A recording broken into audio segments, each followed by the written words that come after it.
Inspired by the Bible Experience.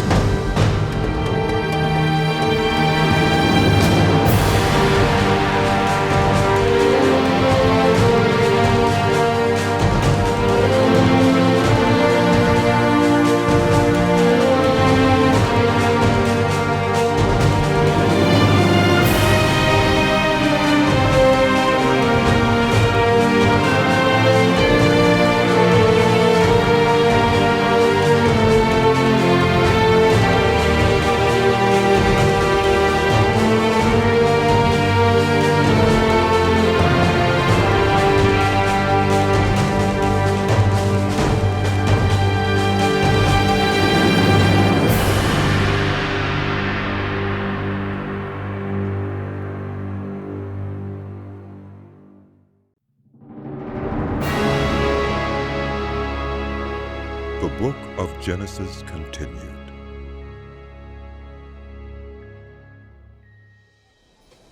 When Rachel saw that she was not bearing Jacob any children, she became jealous of her sister.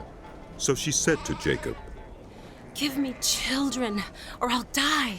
Jacob became angry with her and said, Am I in the place of God, who has kept you from having children? Then she said, "Here is Bilhah, my servant. Sleep with her so that she can bear children for me, and I too can build a family through her." So she gave him her servant Bilhah as a wife. Jacob slept with her, and she became pregnant and bore him a son. Then Rachel said, God has vindicated me.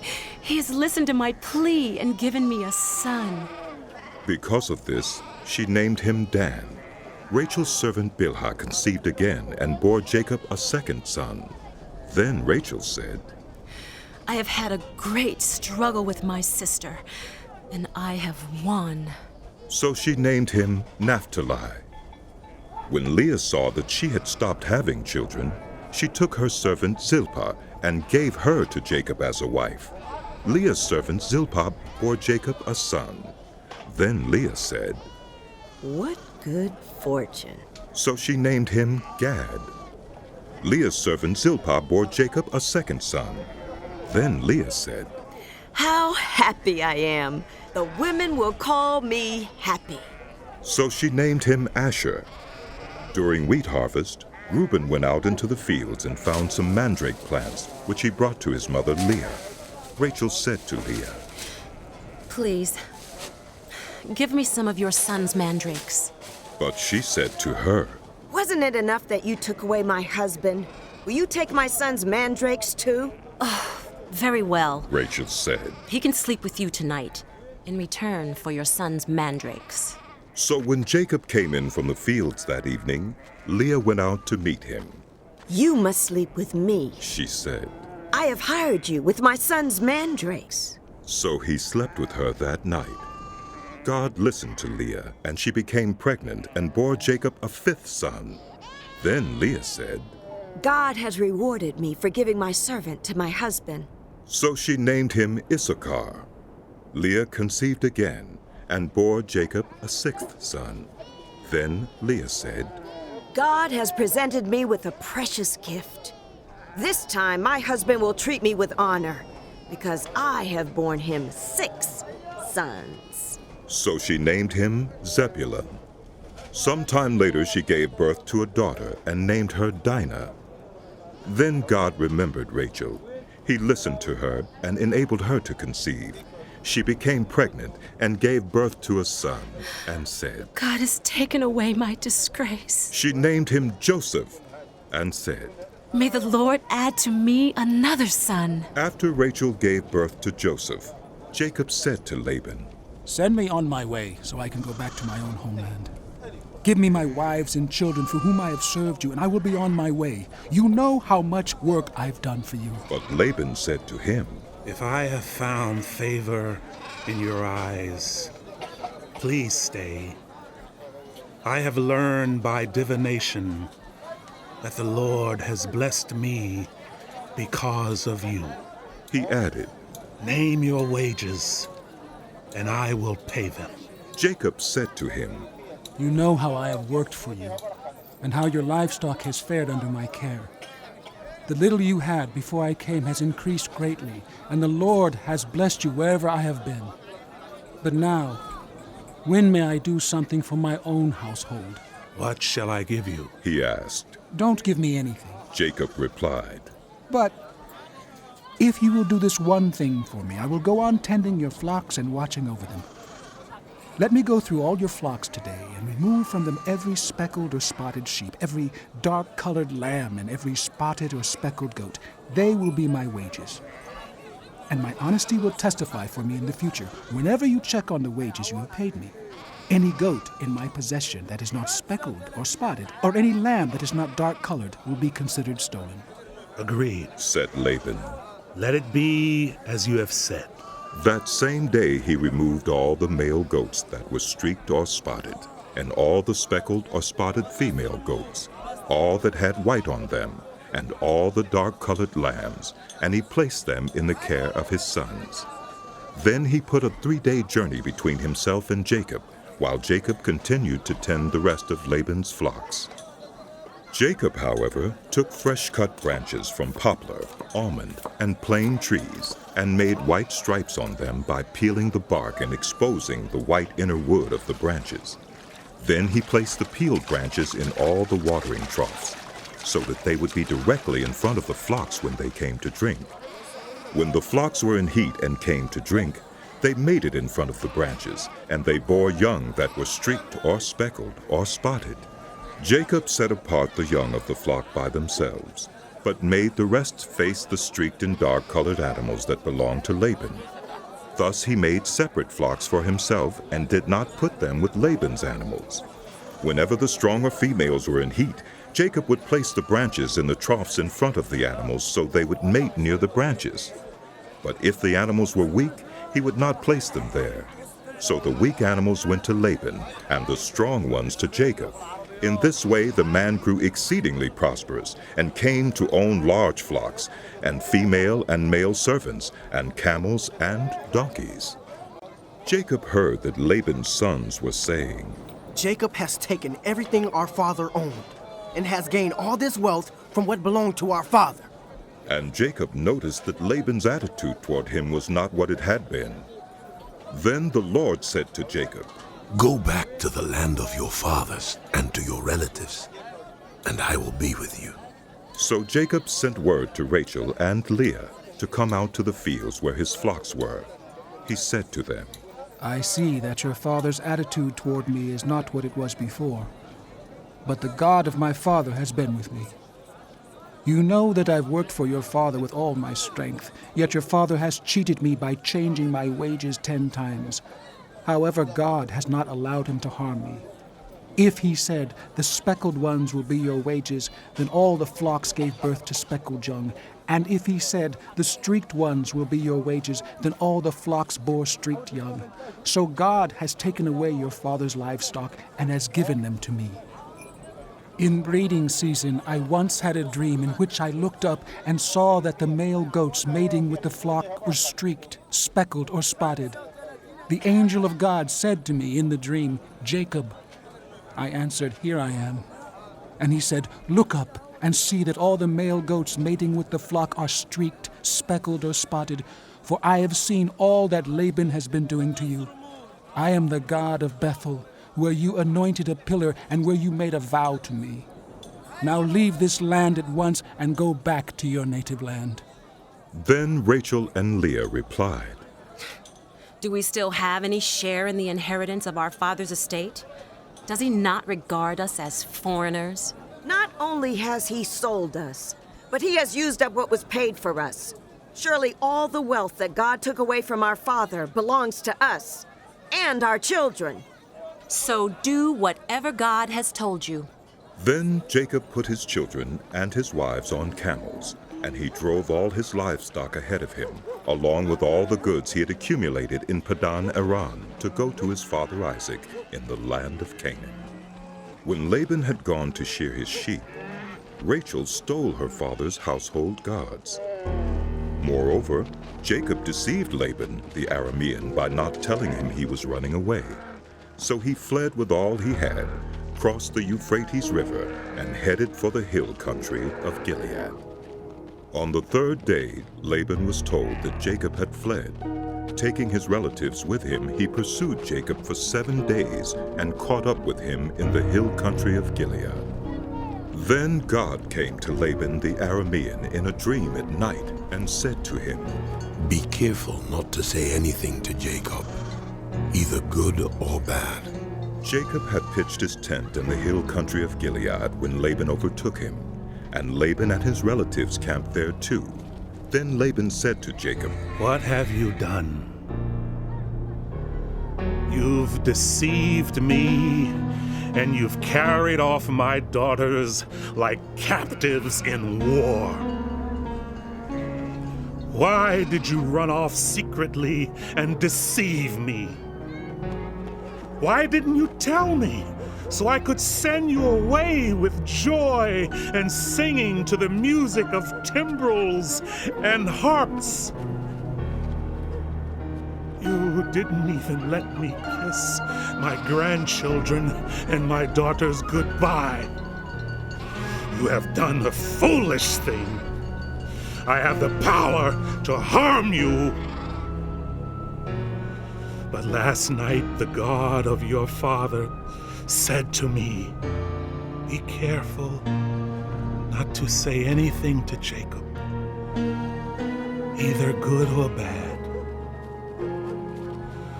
Now you have gone off because you long to return to your father's household.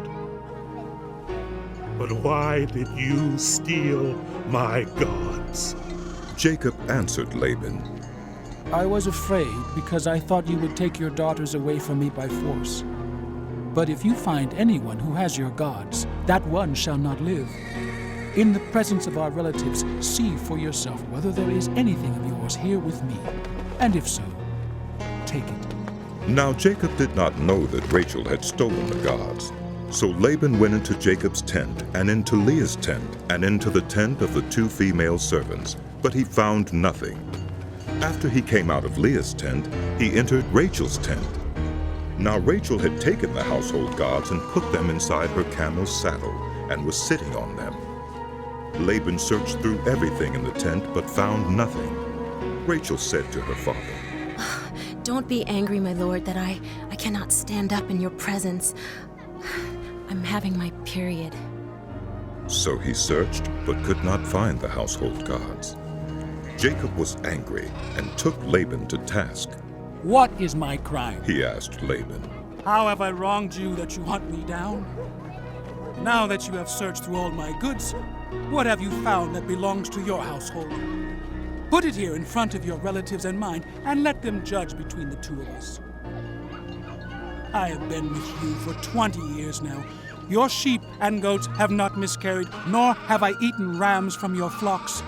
I did not bring you animals torn by wild beasts. I bore the loss myself. And you demanded payment from me for whatever was stolen by day or night. This was my situation.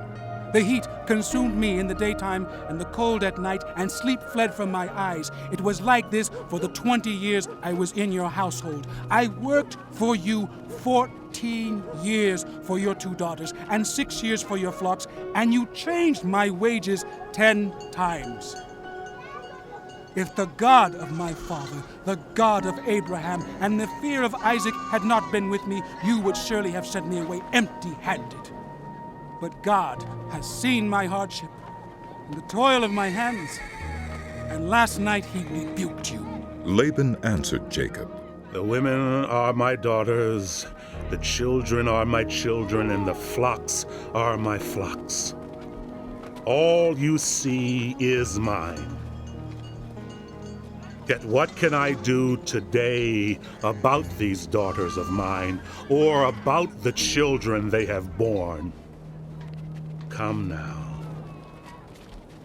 let's make a covenant, you and I, and let it serve as a witness between us. So Jacob took a stone and set it up as a pillar. He said to his relatives, Gather some stones. So they took stones and piled them in a heap. and they ate there by the heap. Laban called it Jegar-sahadutha, and Jacob called it Galeed. Laban said, This heap is a witness between you and me today. that is why it was called Galeed. It was also called Mizpah, because he said, May the Lord keep watch between you and me when we are away from each other. If you mistreat my daughters, or if you take any wives besides my daughters, even though no one is with us, remember that God is a witness between you and me. Laban also said to Jacob, Here is this heap, and here is this pillar I have set up between you and me. This heap is a witness, and this pillar is a witness, that I will not go past this heap to your side to harm you, and that you will not go past this heap and pillar to my side to harm me. May the God of Abraham and the God of Nahor, the God of their father, judge between us. So Jacob took an oath in the name of the fear of his father Isaac. He offered a sacrifice there in the hill country and invited his relatives to a meal. After they had eaten, they spent the night there.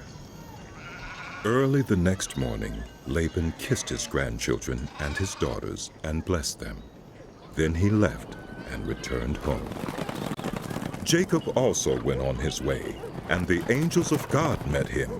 When Jacob saw them, he said, This is the camp of God.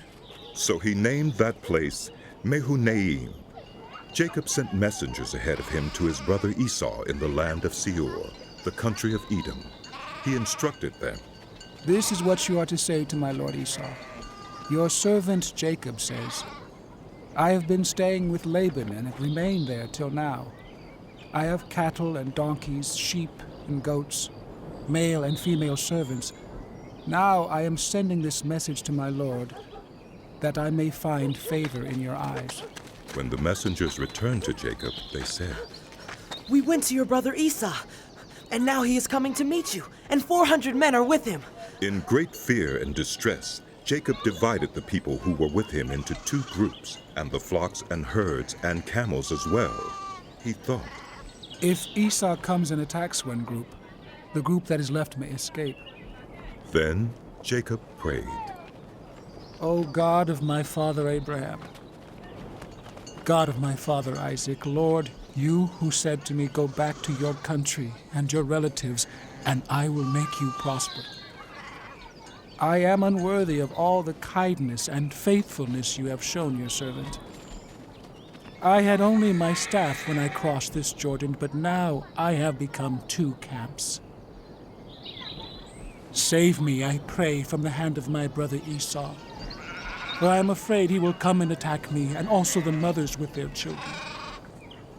But you have said, I will surely make you prosper, and will make your descendants like the sand of the sea, which cannot be counted. He spent the night there, and from what he had with him, he selected a gift for his brother Esau, 200 female goats and 20 male goats, 200 ewes and 20 rams, 30 female camels with their young, 40 cows and 10 bulls, and 20 female donkeys and 10 male donkeys. He put them in the care of his servants, each herd by itself, and said to his servants, Go ahead of me and keep some space between the herds. He instructed the one in the lead, When my brother Esau meets you and asks, Who do you belong to, and where are you going, and who owns all these animals in front of you? Then you are to say, They belong to your servant Jacob. They are a gift sent to my lord Esau, and he is coming behind us.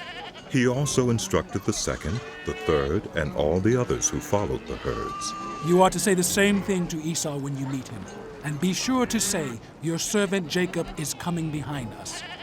For he thought, I will pacify him with these gifts I am sending on ahead. Later, when I see him, perhaps he will receive me. So Jacob's gifts went on ahead of him, but he himself spent the night in the camp. That night, Jacob got up and took his 2 wives, his 2 female servants, and his 11 sons, and crossed the ford of the Jabbok. After he had sent them across the stream, he sent over all his possessions. So Jacob was left alone, and a man wrestled with him till daybreak.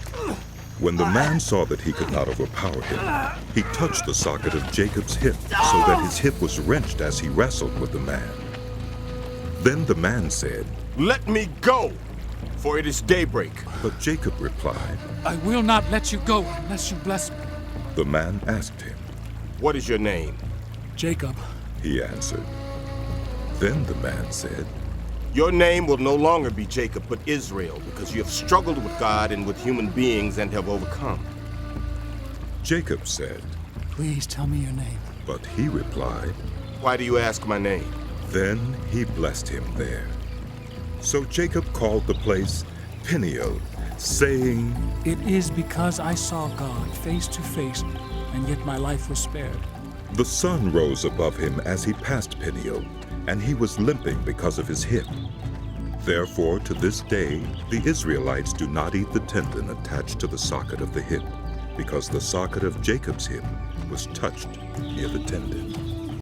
Jacob looked up, and there was Esau, coming with his 400 men. So he divided the children among Leah, Rachel, and the 2 female servants. He put the female servants and their children in front, Leah and her children next, and Rachel and Joseph in the rear. He himself went on ahead and bowed down to the ground 7 times as he approached his brother. But Esau ran to meet Jacob and embraced him. He threw his arms around his neck and kissed him, and they went. Then Esau looked up and saw the women and children. Who are these with you? He asked. Jacob answered. They are the children God has graciously given your servant. Then the female servants and their children approached and bowed down. Next, Leah and her children came and bowed down. Last of all came Joseph and Rachel, and they too bowed down. Esau asked,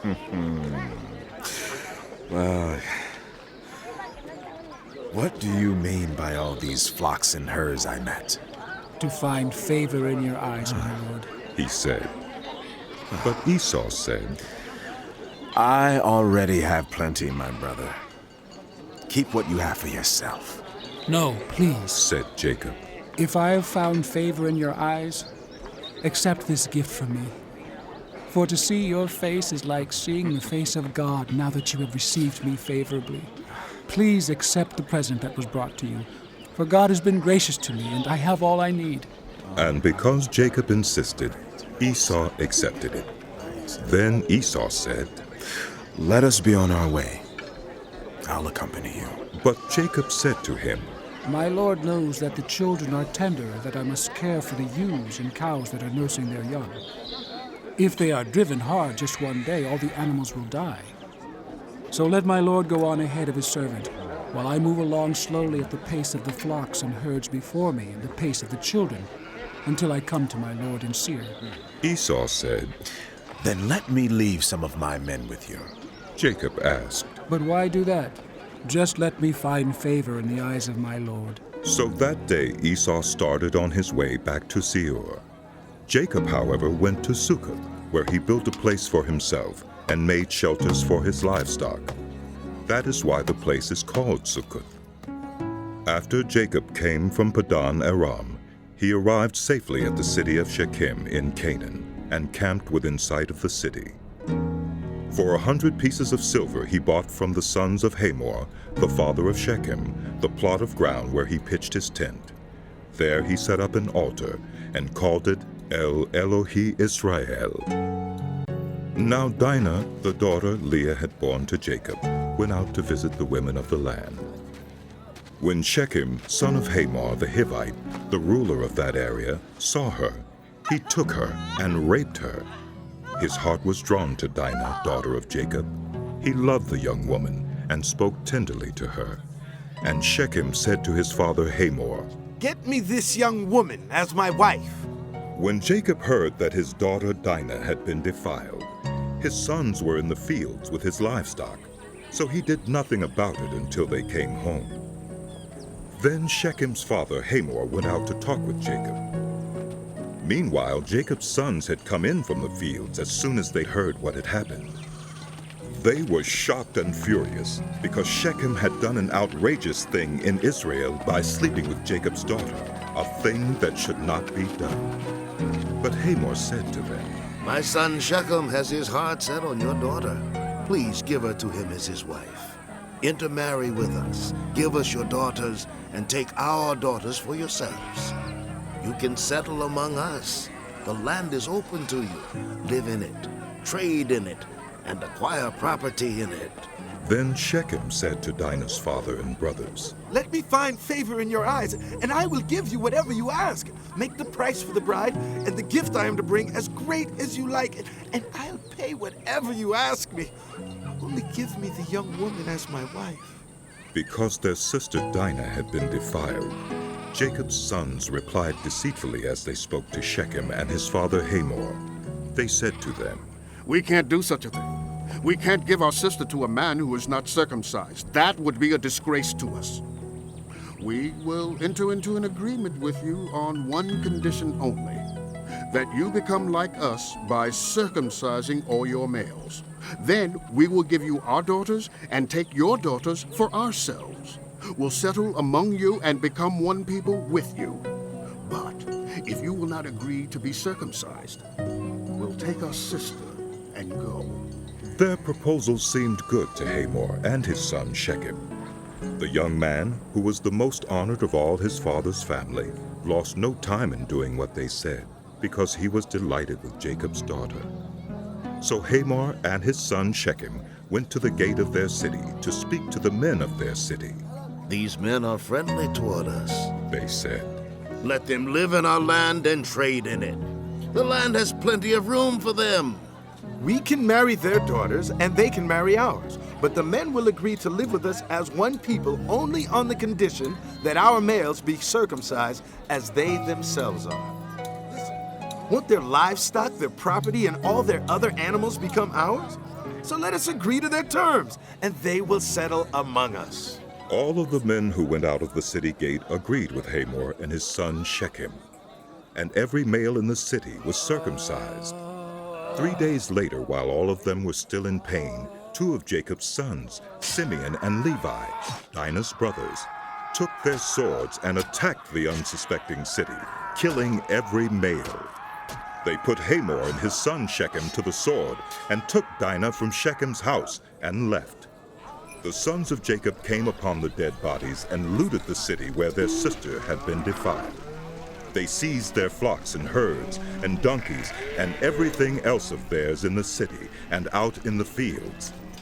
They carried off all their wealth and all their women and children, taking as plunder everything in the houses. Then Jacob said to Simeon and Levi, "You have brought trouble on me by making me obnoxious to the Canaanites and Perizzites, the people living in this land. We are few in number, and if they join forces against me and attack me, I and my household will be destroyed." But they replied, "Should he have treated our sister like a prostitute?" Then God said to Jacob, Go up to Bethel and settle there, and build an altar there to God, who appeared to you when you were fleeing from your brother Esau. So Jacob said to his household and to all who were with him, "Get rid of the foreign gods you have with you, and purify yourselves, and change your clothes. Then come, let us go up to Bethel, where I will build an altar to God, who answered me in the day of my distress, and who has been with me wherever I have gone." So they gave Jacob all the foreign gods they had and the rings in their ears, and Jacob buried them under the oak at Shechem. Then they set out, and the terror of God fell on the towns all around them, so that no one pursued them. Jacob and all the people with him came to Luz, that is, Bethel, in the land of Canaan. There he built an altar, and he called the place El Bethel, because it was there that God revealed himself to him when he was fleeing from his brother. Now Deborah, Rebekah's nurse died and was buried under the oak below Bethel, so it was named Allon Bakuth. After Jacob returned from Padan Aram, God appeared to him again and blessed him. God said to him, "Your name is Jacob, but you will no longer be called Jacob. Your name will be Israel." So he named him Israel. And God said to him, "I am God the Almighty. Be fruitful and increase in number. A nation and a community of nations will come from you, and kings will come from your body. The land I gave to Abraham and Isaac, I also give to you, and I will give this land to your descendants after you." Then God went up from him at the place where he had talked with him. Jacob set up a stone pillar at the place where God had talked with him, and he poured out a drink offering on it. He also poured oil on it. Jacob called the place where God had talked with him Bethel. Then they moved on from Bethel. While they were still some distance from Ephrath, Rachel began to give birth and had great difficulty. And as she was having great difficulty in childbirth, the midwife said to her, "Don't despair, for you have another son." As she breathed her last, for she was dying, she named her son Ben-Oni, but his father named him Benjamin. So Rachel died and was buried on the way to Ephrath, that is Bethlehem. Over her tomb Jacob set up a pillar, and to this day that pillar marks Rachel's tomb. Israel moved on again and pitched his tent beyond Migdal-Eder. While Israel was living in that region, Reuben went in and slept with his father's concubine, Bilhah, and Israel heard of it. Jacob had 12 sons. The sons of Leah, Reuben the firstborn of Jacob, Simeon, Levi, Judah, Issachar, and Zebulun. The sons of Rachel, Joseph and Benjamin. The sons of Rachel's servant Bilhah, Dan and Naphtali. The sons of Leah's servant Zilpah, Gad and Asher. These were the sons of Jacob who were born to him in Padan Aram. Jacob came home to his father Isaac in Mamre, near Kiriath Arba, that is Hebron, where Abraham and Isaac had stayed. Isaac lived 180 years. Then he breathed his last and died, and was gathered to his people, old and full of years. And his sons Esau and Jacob buried him. This is the account of the family line of Esau, that is Edom. Esau took his wives from the women of Canaan, Adah, daughter of Elon the Hittite, and Oholibamah, daughter of Anah, and granddaughter of Zibeon the Hivite. Also Basemath, daughter of Ishmael, and sister of Nebaioth. Adah bore Eliphaz to Esau. Basemath bore Ruel, and Oholibamah bore Jeush, Jalem, and Korah.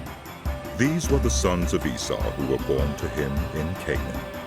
Esau took his wives and sons and daughters and all the members of his household, as well as his livestock and all his other animals and all the goods he had acquired in Canaan, and moved to a land some distance from his brother Jacob. Their possessions were too great for them to remain together. The land where they were staying could not support them both because of their livestock. So Esau, that is Edom, settled in the hill country of Seir. This is the account of the family line of Esau, the father of the Edomites in the hill country of Seir. These are the names of Esau's sons: Eliphaz, the son of Esau's wife Adah, and Ruel, the son of Esau's wife Basemath. The sons of Eliphaz: Teman, Omar, Zepho, Gatam, and Kenaz. Esau's son Eliphaz also had a concubine named Timnah, who bore him Amalek. These were grandsons of Esau's wife Adah. The sons of Ruel: Nahath, Zerah, Shammah, and Mizah. These were grandsons of Esau's wife Basemath. The sons of Esau's wife Oholibamah, daughter of Anah and granddaughter of Zibeon, whom she bore to Esau. Jeush, Jalam, and Korah. These were the chiefs among Esau's descendants, the sons of Eliphaz, the firstborn of Esau. Chiefs Teman, Omar, Zepho, Kenaz. Korah, Gatam, and Amalek. These were the chiefs descended from Eliphaz in Edom. They were grandsons of Ada. The sons of Esau's son, Ruel, chiefs Nahath, Zerah, Shammah, and Mizah. These were the chiefs descended from Ruel in Edom. They were grandsons of Esau's wife, Basemath. The sons of Esau's wife, Oholibamah, chiefs Jeush, Jalam, and Korah. These were the chiefs descended from Esau's wife, Oholibamah, daughter of Anah. These were the sons of Esau, that is, Edom, and these were their chiefs. These were the sons of Seir the Horite, who were living in the region: Lotan, Shobal, Zibeon, Anah, Dishan, Ezer, and Dishan. These sons of Seir in Edom were Horite chiefs. The sons of Lotan, Hori, and Homam. Timnah was Lotan's sister. The sons of Shobal, Alvan, Manuhat, Ebal, Shepho, and Onam. The sons of Zibeon, Ayer, and Anah. This is the Anah who discovered the hot springs in the desert while he was grazing the donkeys of his father Zibeon. The children of Anah, Dishan, and Oholibamah, daughter of Anah. The sons of Dishan, Hemdan, Eshban, Ithran, and Keran. The sons of Ezer, Bilhan, Zeovan, and Akan. The sons of Dishan, Uz, and Aran. These were the Horite chiefs: Lotan, Shobal, Zibeon, Anah, Dishan, Ezer, and Dishan. These were the Horite chiefs according to their divisions in the land of Seir. These were the kings who reigned in Edom before any Israelite king reigned. Bela, son of Beor, became king of Edom. His city was named Dinhabah. When Bela died, Jobab, son of Zerah from Basra, succeeded him as king. When Jobab died, Husham from the land of the Temanites succeeded him as king. When Husham died, Hadad, son of Bedad, who defeated Midian in the country of Moab, succeeded him as king. His city was named Avid. When Hadad died, Samlah from Masrekah succeeded him as king. When Samlah died, Shaul from Rehoboth on the river succeeded him as king. When Shaul died, Baal-Hanan, son of Akbor, succeeded him as king. When Baal-Hanan, son of Akbor, died, Hadad succeeded him as king. His city was named Pau, and his wife's name was Mehetabel, daughter of Matred, the daughter of Mizahab. These were the chiefs descended from Esau, by name, according to their clans and regions: Timnah, Alva, Jetheth, Oholibamah, Elah, Penan, Kenaz, Teman, Mibzar, Magdiel, and Iram. These were the chiefs of Edom, according to their settlements in the land they occupied. This was Esau, the father of the Edomites. Jacob lived in the land where his father had stayed, the land of Canaan. This is the account of Jacob's family line. Joseph, a young man of 17, was tending the flocks with his brothers, the sons of Bilhah and the sons of Zilpah, his father's wives, and he brought their father a bad report about them. Now Israel loved Joseph more than any of his other sons, because he had been born to him in his old age, and he made a richly ornamented robe for him. When his brothers saw that their father loved him more than any of them, they hated him and could not speak a kind word to him. Joseph had a dream, and when he told it to his brothers, they hated him all the more. He said to them, "Listen to this dream I had. We were binding sheaves of grain out in the field when suddenly my sheaf rose and stood upright, while your sheaves gathered round mine and bowed down to it." His brothers said to him, "Do you intend to reign over us? Will you actually rule us?" And they hated him all the more because of his dream and what he had said. Then he had another dream, and he told it to his brothers. Listen, He said, I had another dream, and this time the sun and moon and 11 stars were bowing down to me. When he told his father as well as his brothers, his father rebuked him and said, What is this dream you had? Will your mother and I and your brothers actually come and bow down to the ground before you? His brothers were jealous of him, but his father kept the matter in mind. Now his brothers had gone to graze their father's flocks near Shechem, and Israel said to Joseph, As you know, your brothers are grazing the flocks near Shechem.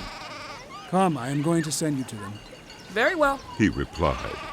So he said to him, Go and see if all is well with your brothers and with the flocks, and bring word back to me. Then he sent him off from the valley of Hebron. When Joseph arrived at Shechem, a man found him wandering around in the fields and asked him, What are you looking for? He replied, I'm looking for my brothers. Can you tell me where they are grazing their flocks? They have moved on from here. The man answered. I heard them say, let's go to Dothan. So Joseph went after his brothers and found them near Dothan.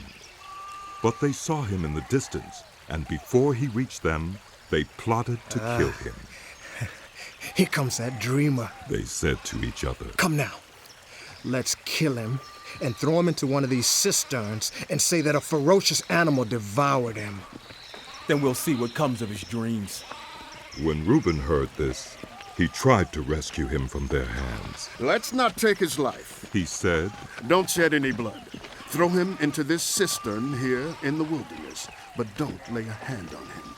Reuben said this to rescue him from them and take him back to his father.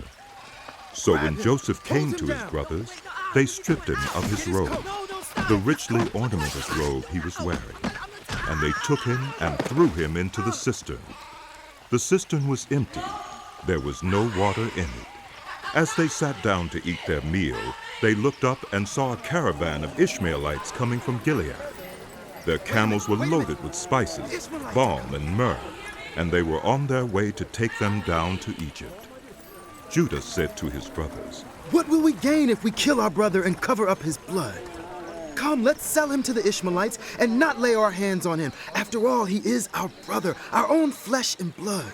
His brothers agreed.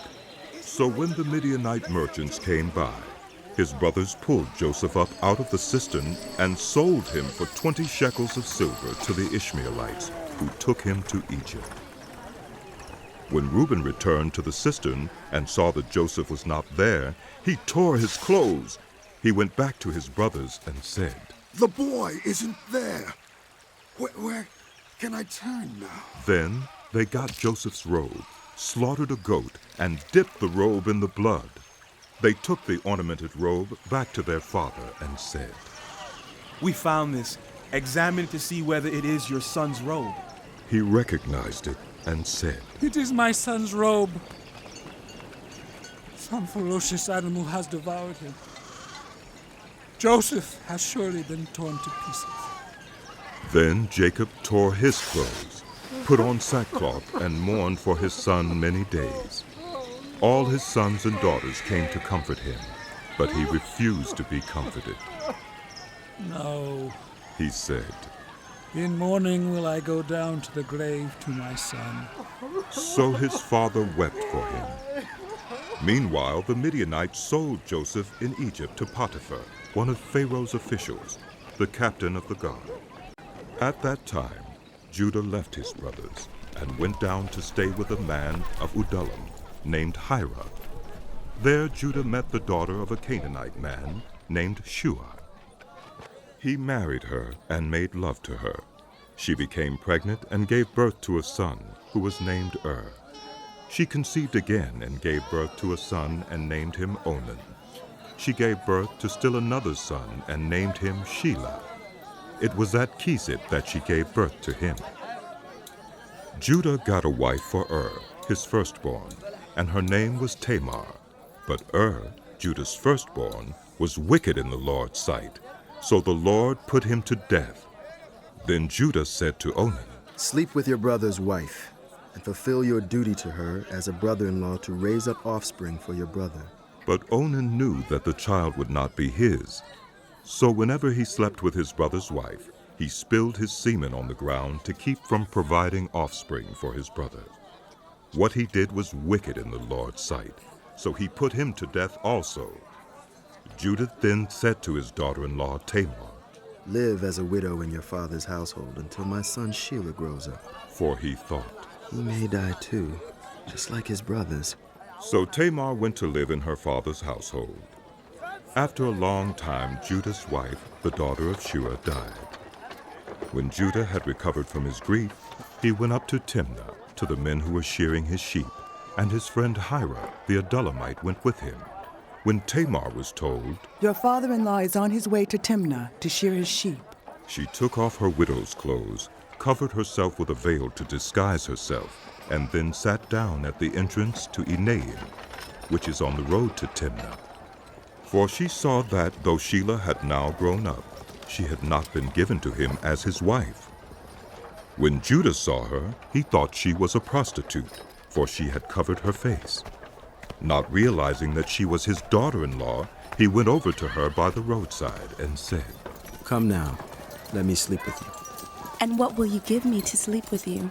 she asked. "I'll send you a young goat from my flock," he said.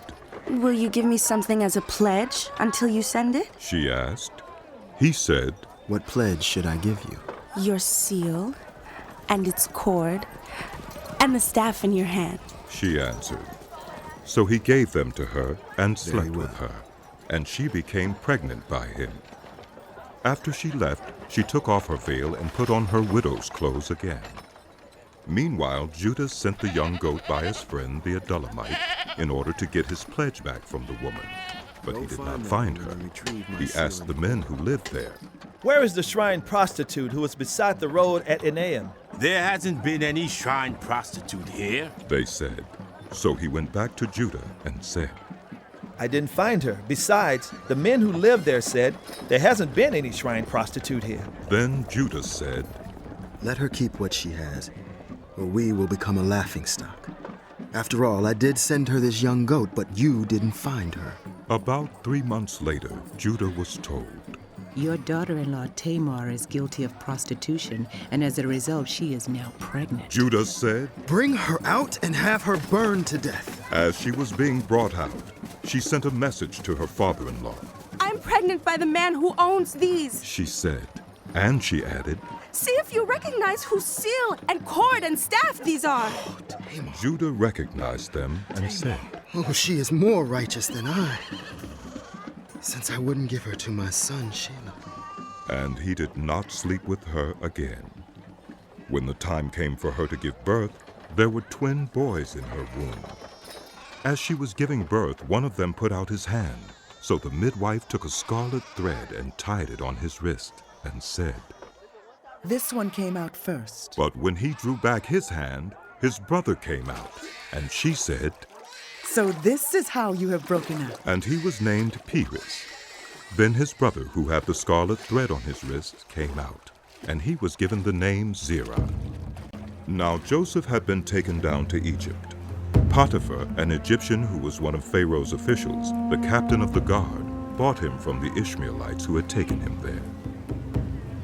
The Lord was with Joseph so that he prospered, and he lived in the house of his Egyptian master.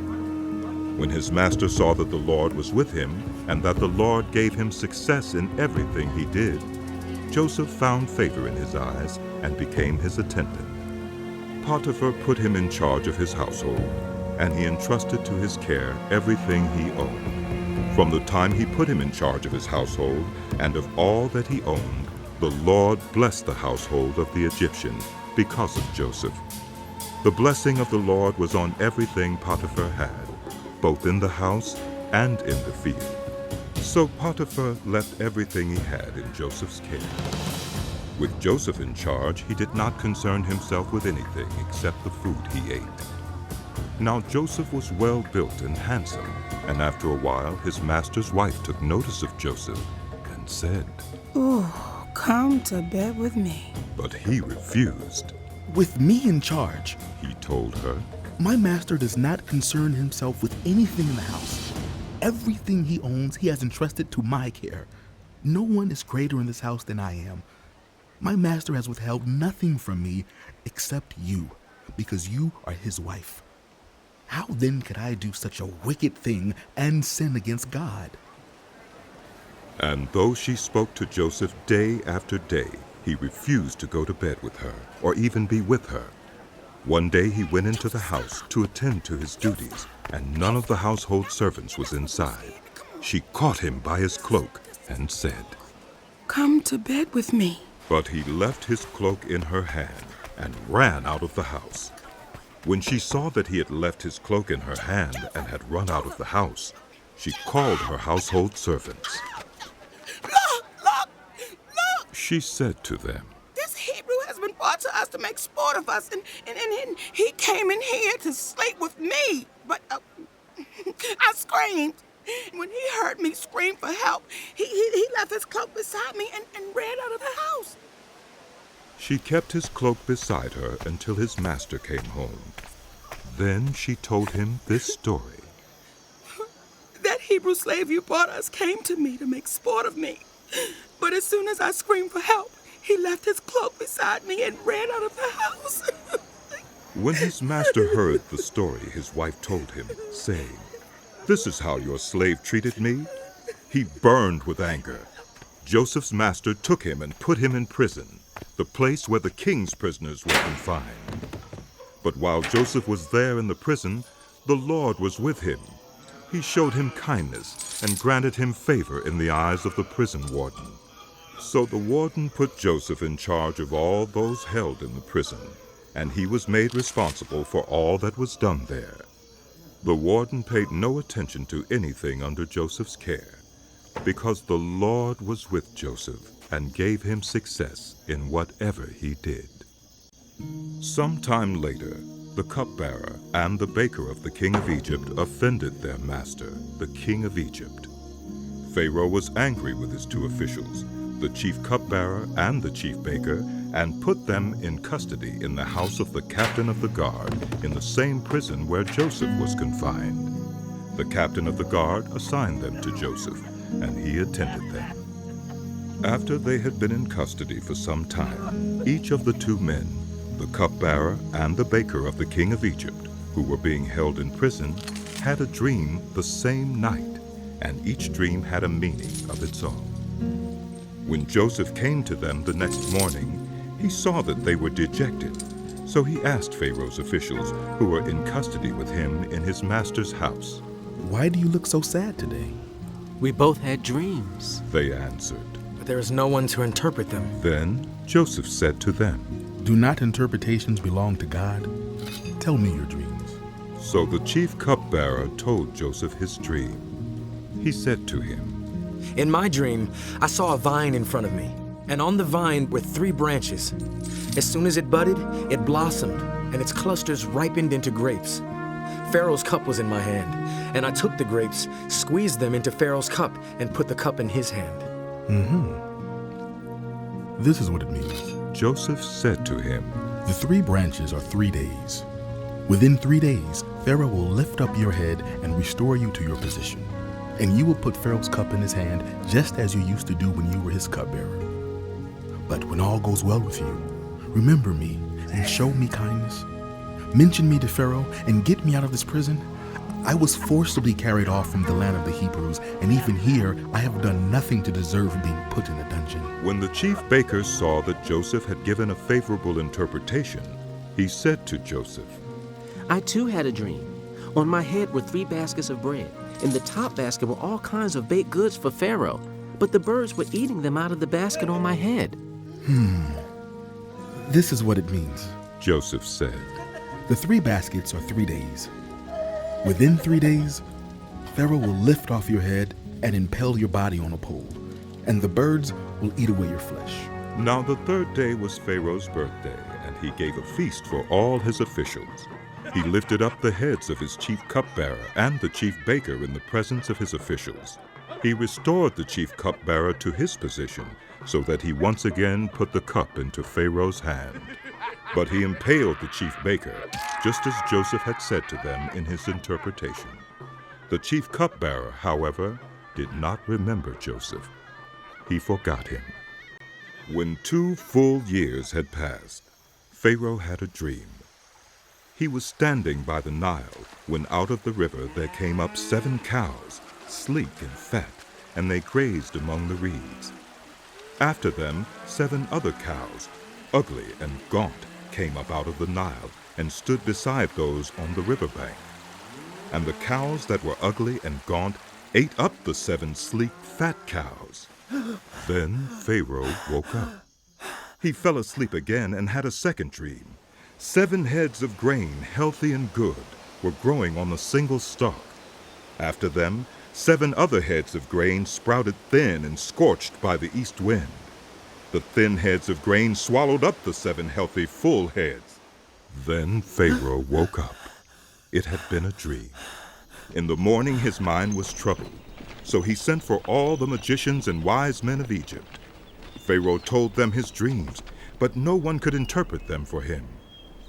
Then the chief cupbearer said to Pharaoh, "Today I am reminded of my shortcomings. Pharaoh was once angry with his servants, and he imprisoned me and the chief baker in the house of the captain of the guard. Each of us had a dream the same night, and each dream had a meaning of its own. Now a young Hebrew was there with us, a servant of the captain of the guard. We told him our dreams, and he interpreted them for us, giving each man the interpretation of his dream. And things turned out exactly as he interpreted them to us. I was restored to my position, and the other man was impaled." So Pharaoh sent for Joseph, and he was quickly brought from the dungeon.